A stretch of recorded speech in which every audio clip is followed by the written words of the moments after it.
wabarakatuh. Bismillah, alhamdulillah, wassalatu wassalamu ala rasulillah wa ala alihi wa sahbihi wa mawala la khawla wa la quwata illa billah. Amma ba'du, janabal afadil ulama anal a'izza, yang saya hormati segenap asatid wal ustadzat, musrif musrifah, mahasantri angkatan 31 yang saya hormati. Alhamdulillah, malam Jumat ini kita masih ditakdir Allah dalam keadaan sehat walafiat, masih dalam iman dan Islam, masih diperkenankan untuk berbuat baik, melakukan kebaikan, melakukan sholawat yang semoga itu adalah pertanda Allah ridho kepada kita semua. Sholawat serta salam semoga tetap terhaturkan kepada junjungan kita baginda Rasul Muhammad sallallahu alaihi wa ala alihi wasallam. Teman-teman sekalian, saya ingin menceritakan sebuah cerita yang dari hadis. Rasulullah itu pernah menceritakan seorang ahli ibadah dari Bani Israel, namanya Juraij. Juraij itu orang yang ahli ibadah, dia orang yang berdagang sukses, tapi karena dia sudah ingin mendekatkan diri kepada Allah Subhanahu wa Ta'ala, maka Juraij itu membangun musola yang dia gunakan untuk ibadah bertakarrub, mendekatkan diri kepada Allah Subhanahu wa Ta'ala. Setiap harinya Juraij itu hanya ibadah, hanya sholat, zikir, sholat, zikir, sholat, zikir. Dia tidak melakukan hal-hal jelek lainnya. Suatu saat Juraij itu kedatangan ibunya. Ibunya memanggil namanya dari pintu rumahnya. Dia manggil Juraij, Juraij sampai beberapa kali. Ternyata Juraij itu sedang sholat sunnah. Maka Juraij yang dengar panggilan ibunya itu bimbang dan takut. Dia harus memilih meneruskan sholat sunnahnya atau mengijabahi panggilan ibunya. Akhirnya Juraij milih melanjutkan sholatnya, karena menurut Juraij ini adalah menghadap kepada Tuhan, tidak boleh dinomorduakan. Ibunya yang kecewa kemudian pulang. Paginya ibunya datang kembali ke rumahnya Juraij, dan Juraij juga dalam posisi yang sama sedang sholat. Ibunya memanggil nama Juraij dan Juraij dengar, cuman dia bimbang lagi, ini saya dahulukan ibu saya atau Tuhan saya. Dan dia meneruskan sholatnya. Hari ketiga ibunya Juraij datang lagi, memanggil Juraij. Juraij dalam kondisi yang sama sholat sunnah. Juraij tetap bingung dan kemudian tetap melanjutkan sholat sunnahnya. Ketika ibunya mau menutup pintu, mau pulang dari rumahnya Juraij, maka Juraij itu didoakan oleh ibunya. Ya Allah, atas hak saya sebagai seorang ibu, jangan matikan Juraij sebelum dia ketemu dengan seorang pelacur. Maka ibunya pulang. Di luaran sana, Juraij itu yang terkenal sebagai seorang abid, orang yang ahli ibadah, itu dirasani sama tetangga-tetangganya. Dirasani dengan hal yang baik.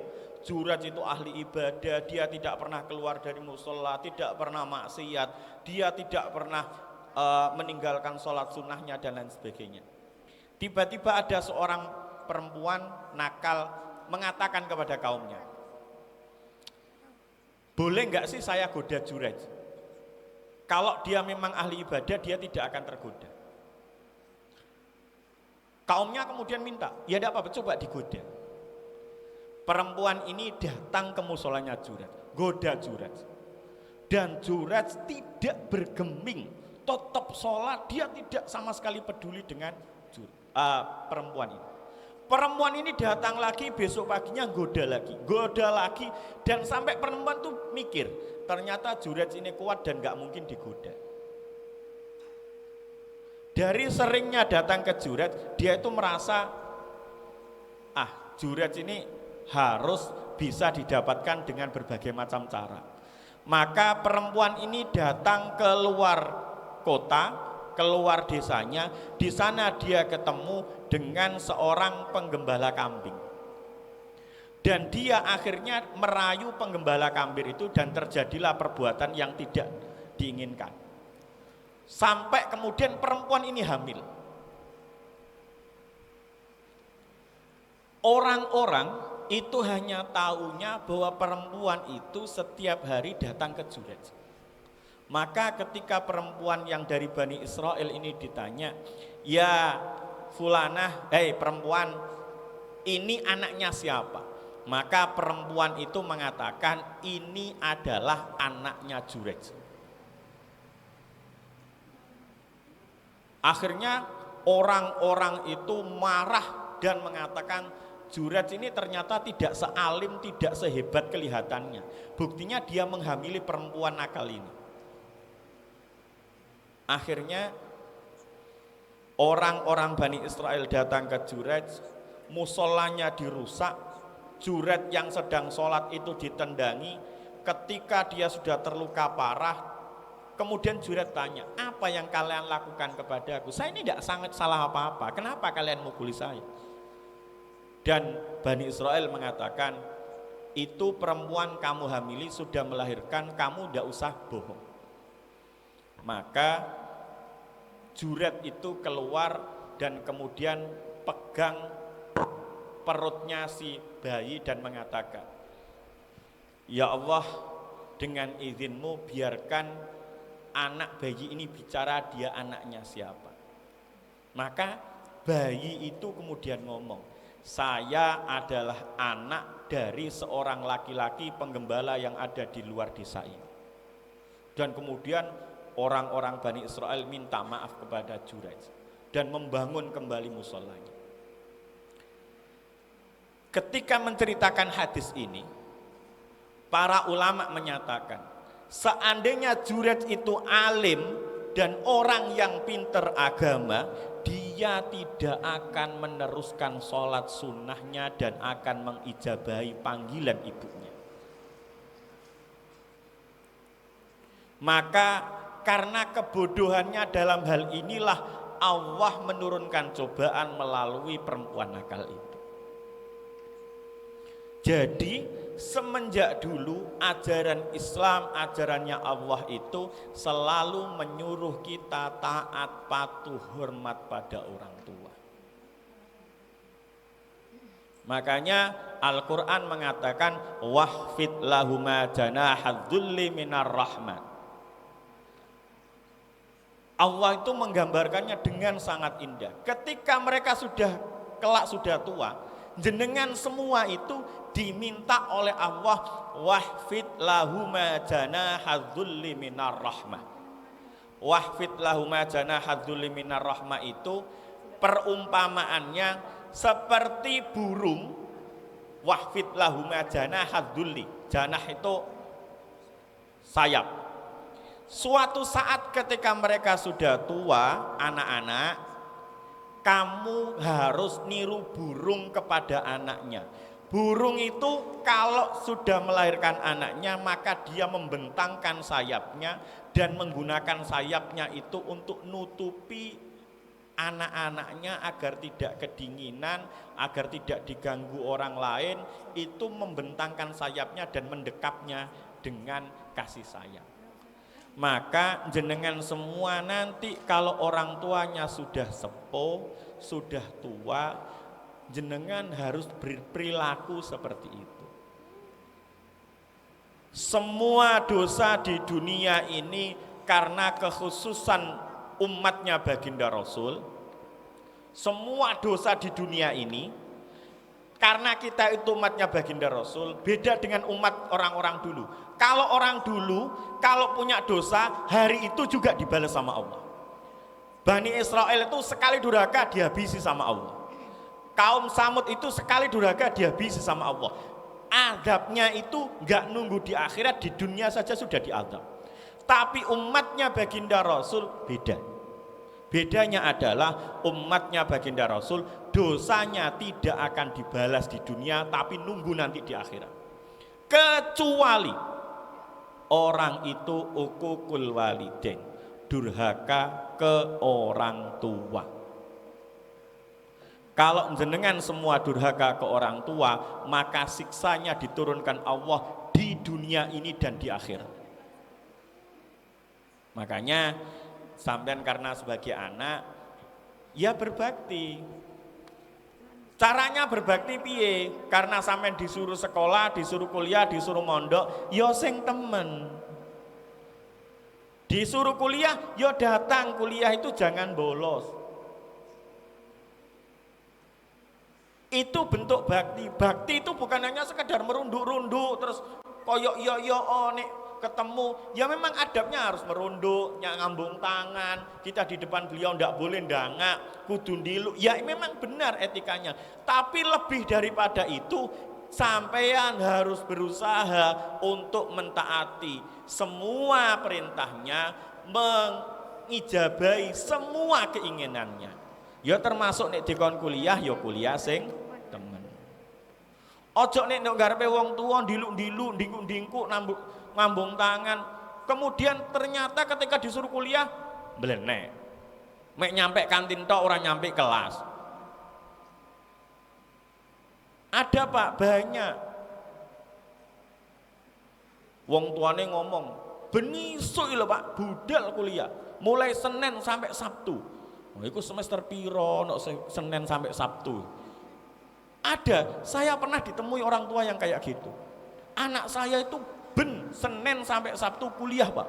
Jadi ini semester opo kok sampai Senin sampai Sabtu. Jam 6 Pak, mulai ini jam 4. Iki fakultas opo model koyok ngene. Tapi ternyata nilainya takok dosennya gak tahu masuk. Ditakoni, nah sampean lapo Mas? Nang kantin Pak. Tugasmu gak nang kantin, nang kelas. Kok ndadak dadi mahasiswa wong kantin iki piye? Jadi itu. Karena begini, lebih penting daripada sekedar mek diluk-diluk tapi gak taat, itu adalah lebih penting kita taatnya. Contoh ya, jenengan semua nanti kalau sudah nikah, ini pasti ngalami. Anak sing dimelui wong tua, iku pasti akeh salah daripada anak sing gak dimelui wong tua. Ya, misalnya anake ibune nduk Lamongan, bapake nduk Lamongan, wong tua nduk Lamongan, anake siji nduk Jakarta, siji nduk Lamongan ngeramut wong tuane. Sing akeh salahe pasti si nduk Lamongan. Yakin. Dikongkon masak dodo asem kasek. Wes asine ora karu-karuan. Kecute ora karu-karuan. Wong tuane pasti gawe dodo koyok gak jelas ngene. Wasin koyok ngene, kecut koyok ngene. Dan itu banyak salahnya daripada yang ada di Jakarta.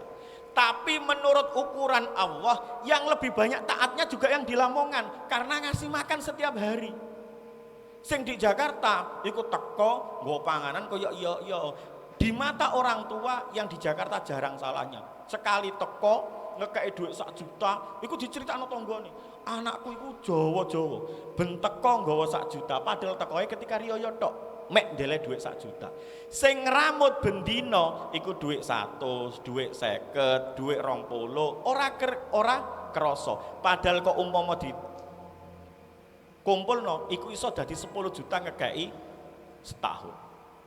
Lah, tapi ukurannya Allah tentu bukan pandangannya orang tua sing koyok-koyok luwe ngelem sing nduk Jakarta. Ukurannya Allah adalah taat sampean ngeramut wong tua ketika hidupnya sehari-hari. Jelas pahala akeh sing ndi? Ya akeh sing ngramut. Wong selain akeh salah ya akeh benere. Karena benere apa? Birrul walidain. Niku masih dicekeli. Masuk sampean dikumpuli wong tua terus wong tuane kok cerewet beban wae. Iku tandane surga. Dene ana wong tua terus ngomeng, wah iki suarane surga. Padahal kadang-kadang yo kerian. Kuping wong tua terus bendino, tapi iku suarane surga. Tanpa suara itu sampean enggak akan masuk surga. Walaupun akeh salahe. Jadi koyok ngono. Makanya birrul walidain. taat ke orang tua. Ketika disuruh kuliah, ya kuliah sing temenan. Ojo nek kok wong tuane, kan kemarin ini ada mahasiswa. Wong tuane ngadep, anak saya itu selama mondok tidak pernah pulang, Pak. Lek ndeledek anake bendino iki jin mulih. Jarine lara, wong tuane orang ngrasa anake mulih. Lah iki terus nang ndi? Jadi itu lebih penting. Jadi merunduk ke orang tua harus, mencium tangannya harus, tidak mendongakkan kepala di hadapan orang tua harus, tapi lebih harus lagi adalah mentaati perintahnya dan berusaha menyenangkan hatinya. Tidak ada orang yang mau disaingi orang lain kecuali dua orang. Tidak ada orang yang mau disaingi orang lain kecuali dua orang. Koncomu mau saingi, kon ganti HP iPhone, dekne pasti ganti iPhone sing luwih apik karena dia tidak rela disaingi. Walaupun konco akrab sekalipun. Tapi dua orang ini ridho ketika sampean saingi, yaitu orang tua dan guru sampean. Makanya orang tua itu ketika ada anaknya sukses, aku masih gak sopo-sopo, anakku ternyata sukses. Dia tidak ngelem awake, tapi ngelem anake karena bisa melampaui dirinya. Guru pun sama, ya Allah aku mulang, dhisik arek iku lho gak sepro pinter. Saiki wis luwih pinter timbang aku. Jelas dia bangga. Dua orang inilah di dunia yang mau sampean lampaui dan mau sampean saingi. Dan pada dua orang inilah, pada orang tua dan guru-guru sampean harus taat, ta'zim dan hormat sehormat-hormatnya. Tanpa itu sampean tidak bisa sukses, dan tanpa itu sampean tidak bisa mencium baunya surga. Makanya saiki ditoto uripe. Aku kepengen sukses, pengen bahagiakan orang tua. Caranya saya harus memompa diri saya, menekan diri saya sampai batas kemampuan saya yang terakhir. Berjuang sehebat-hebatnya, berjuang sekuat-kuatnya, berjuang sampai batas titik di mana saya tidak mampu lagi. Demi apa? Demi orang tua yang sudah berkorban banyak untuk kita, mendoakan kita, memperjuangkan kita. Jadi tidak ada yang kita bahagiakan, tidak ada. Ono tonggo apa maneh pacar sing saiki, ya nek gak meneh dikawin wong liya wis. Jadi nek gawe skripsi gak usah ditulisi kepada yang tersayang, wis gak usah. Tibake meneh dadi bojone wong liya kan ya lucu, mek skripsi muni ning ngono tibake bojone wong liya. Lah skripsi bojone wong liya kok ditulis nek skripsine. Jadi yang tersayang yang pertama itu adalah jelas bapak dan ibu, yang itu tidak akan pernah putus doanya untuk kita. Itu ya. Jadi ayo kerjasama, mondok sing teman, ustadz-ustadznya juga akan dirapatkan kembali supaya luwe teman, muslim-muslimannya juga akan lebih teman, saya juga akan lebih teman, sampean juga aku tuh teman, supaya apa hasilnya maksimal. Ya. Jadi kita tidak berbuat banyak kecuali untuk birrul walidain, membahagiakan orang tua. Itu dari saya. Kalau ada kurang lebihnya saya mohon maaf. Hadanallahu ayyakum ajma'in. Wallahu yuwaffiquna lima yuhibbuhu wa yardah. Wallahul muwaffiq ila aqwamit thoriq. Assalamualaikum warahmatullahi taala wabarakatuh.